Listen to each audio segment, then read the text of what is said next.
Look at the objects around you and try to find one that contains no chemistry.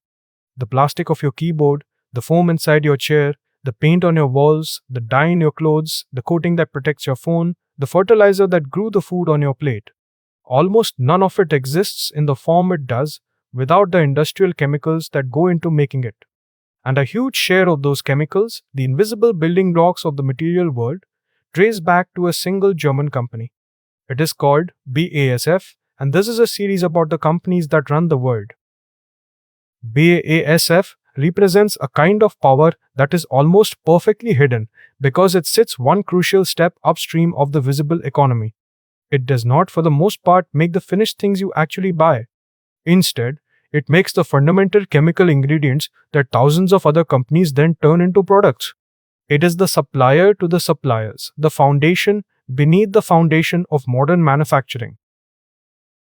The company is a German industrial titan, more than a century and a half old, headquartered in the town of Ludwigshafen on the River Rhine. It is, by most measures, the largest chemical company in the entire world.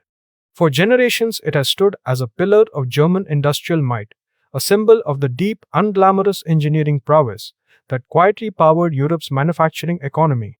The sheer breadth of what BASF makes is almost impossible to grasp. It produces an astonishing range, tens of thousands of distinct chemical products, plastics and polymers, coatings and paints, catalysts and industrial gases, dyes, solvents, foams, agricultural chemicals, and endless intermediate compounds. It is, in truth, less a company with a product than a company with a catalog, the size of the material world itself. Whatever chemical building block an industry might need, there is a strong chance that BASF makes it, somewhere in its vast range. And this places BASF at the very base of the industrial pyramid. Its chemicals flow outward and become the raw inputs for almost every manufacturing sector there is. The automotive industry, electronics, construction, agriculture, textiles, packaging. Trace almost any physical product back through its supply chain, far enough, and there is a very good chance you will arrive, eventually, at a chemical that began its life inside BASF. The true genius of how BASF operates lies in a concept it pioneered called the Verbund. At its giant integrated sites, sprawling networks of hundreds of interconnected plants, the byproduct of one chemical process becomes the raw material for the next, and waste heat from one reaction is captured to power another. It is a masterpiece of industrial efficiency, a self-feeding ecosystem of chemistry, extraordinarily difficult and expensive for any rival to reproduce. The scale of the business is immense, with revenue running to tens of billions of dollars a year, placing BASF among the largest industrial companies on the planet. But once again, the money understates the reach.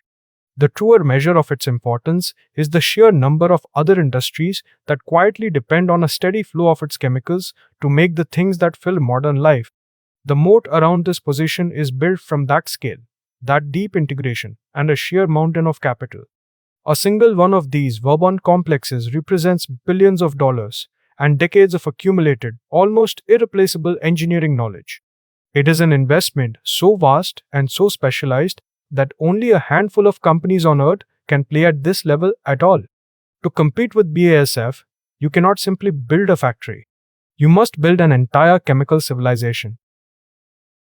But there is a profound vulnerability hidden at the heart of this empire, and recent history has laid it brutally bare. Chemistry, at this scale, is enormously hungry for energy, which it needs both to power its reactions and as the very raw material of many of its products. For decades, BASF's model was built on a supply of cheap and abundant natural gas, much of it flowing from Russia into the heart of Europe. When that supply was thrown into crisis, the consequences were severe. As European energy prices spiked, the economics that had underpinned BASF's giant German heartland suddenly came into question, forcing painful cutbacks and a hard rethink about whether the future of energy-hungry chemistry even lay in Europe at all. The quiet foundation of the continent's industry had been shaken to its core. BASF does not stand unrivaled, of course. It competes with other chemical giants like the American firm Dow, and increasingly with the vast, fast-growing chemical industry of China, led by state-backed titans such as Sinopec. The center of gravity of global chemistry is, in fact, steadily shifting eastward, toward China's enormous new plants, posing a long-term challenge to the old European champion. So we reach the question this series always asks of what would break if BASF vanished. And the answer is that a startling range of industries would suddenly find themselves short of essential ingredients. Manufacturers of everything from cars to crops to construction materials would face shortages of the specific chemicals they rely on, in ways that most people would never trace back to their true source. The disruption would ripple quietly through the entire physical economy. Which brings us to the uncomfortable question, in a distinctly material form. How much of our physical world should depend on a small number of colossal, energy-hungry chemical companies whose fortunes are now tightly bound up with the price of energy and the shifting winds of geopolitics? The foundation of modern manufacturing, it turns out, is more concentrated and more fragile than we usually care to admit. To be fair, and it genuinely deserves saying, the chemistry that BASF and its peers provide has been one of the great underappreciated engines of modern prosperity. The fertilizers alone have helped feed billions of people who could not otherwise have been fed. The materials have made countless products lighter, cheaper, safer, and more durable. Much of the comfort of modern material life rests invisibly on this foundation of industrial chemistry. And that is the deeper lesson of this particular giant. There is a quiet, immense power in occupying the very bottom of the value chain, in supplying the fundamental ingredients that everyone else must build upon.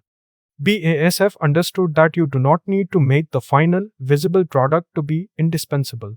You simply need to make the essential stuff from which all those products are ultimately made.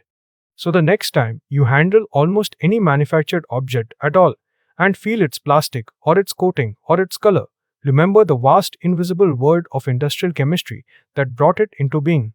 There is a very real chance that somewhere far upstream, in a sprawling complex of pipes and towers on a river in Germany, a chemical was made that became, eventually, a small and essential part of the thing now resting in your hand.